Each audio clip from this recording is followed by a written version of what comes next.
Every artist has a story about failure. It's not the part we like to share, but it's always there shaping the process.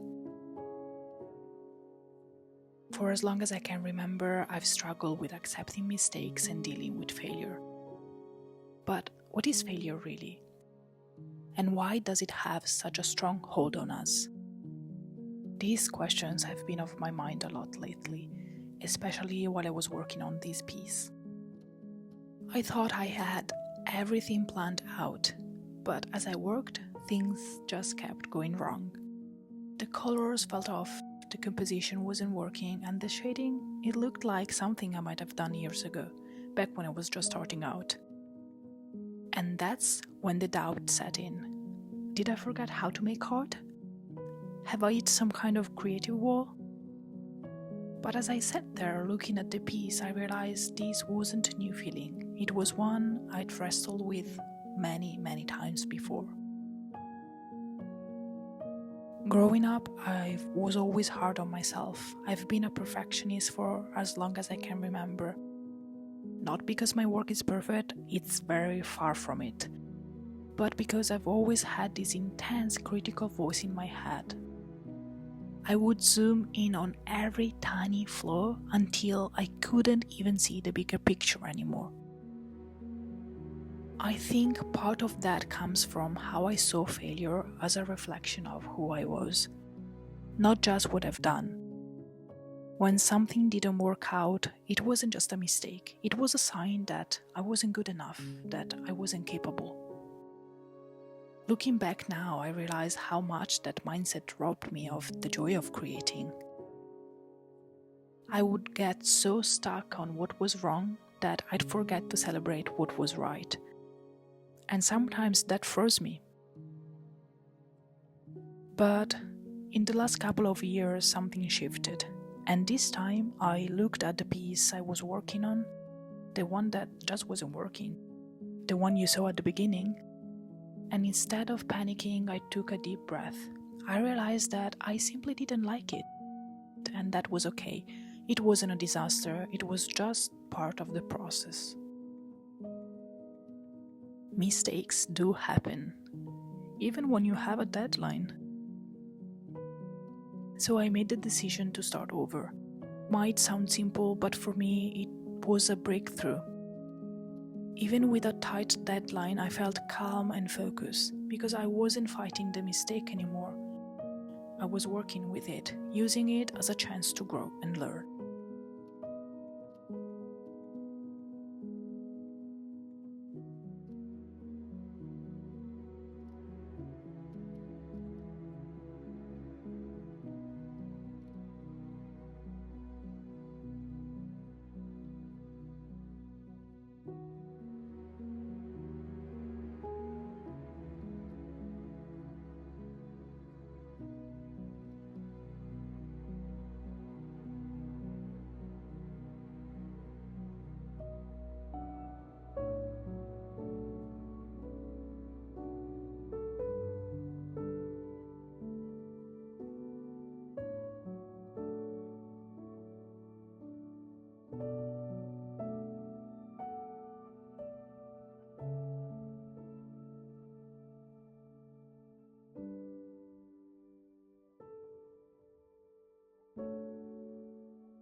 Over time, I've started to see failure differently. It's no longer this looming, terrifying thing that defines me. It's just another step forward. Every time I make something I don't like, I learn something new about my taste, my skill, and what I want to improve. I will not say that I'm completely fearless now, because that would be a lie. There are still moments when the fear of messing up just creeps in. But if it used to consume my entire process, now it's just a small voice in the background. I've learned to let go of the outcome, to trust the process, and to remind myself that starting over, it's not a big deal. If there is something I've heard over and over since I started my art journey, is to grow as an artist, you have to finish what you start. And while I do understand the value of pushing through, I've learned that sometimes the bravest thing you can do is let go. Letting go of a piece doesn't mean you've failed. It means you're making room for something better. I've also come to accept that I will never be completely satisfied with my work. And that's okay.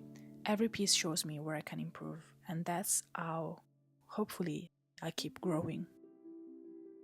And about failure, last year I think was a perfect example.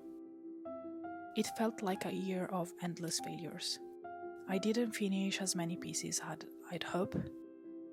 I started learning to paint, but, spoiler, I didn't create anything I liked. I felt stuck with everything. But now when I look back, I can see clearly that it was not a wasted year. It was a year of beginnings. It was a year of experimenting, of facing mistakes and sitting with discomfort. And maybe that's where the real change happens. Maybe when we stop running from failure, we create space for something new to emerge. Failure, I've realized, it's not my enemy. It pushes me out of my comfort zone and forces me to grow in ways I never expected. There is also a thing I think it's important to talk about, and it's the world we live in. We are surrounded by this constant pressure to be productive, to create as much as possible, as quickly as possible. And that can be exhausting. It makes us feel like our value is tied to how much we produce. But honestly, I've decided to measure my life differently, not by the number of pieces I complete, but by the depth of my inner journey. For me, it's more about creating things that feel true to me. Sometimes it's just a decorative piece, a simple bird or a key. Sometimes it's something deeper.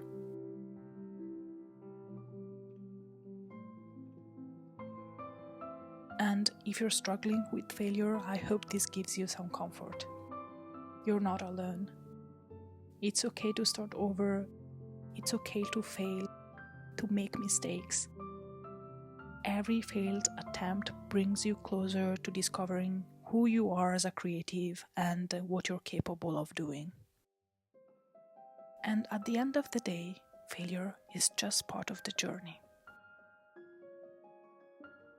Thank you so much for watching this video and listening to me ramble. I hope you enjoyed this. See you next time.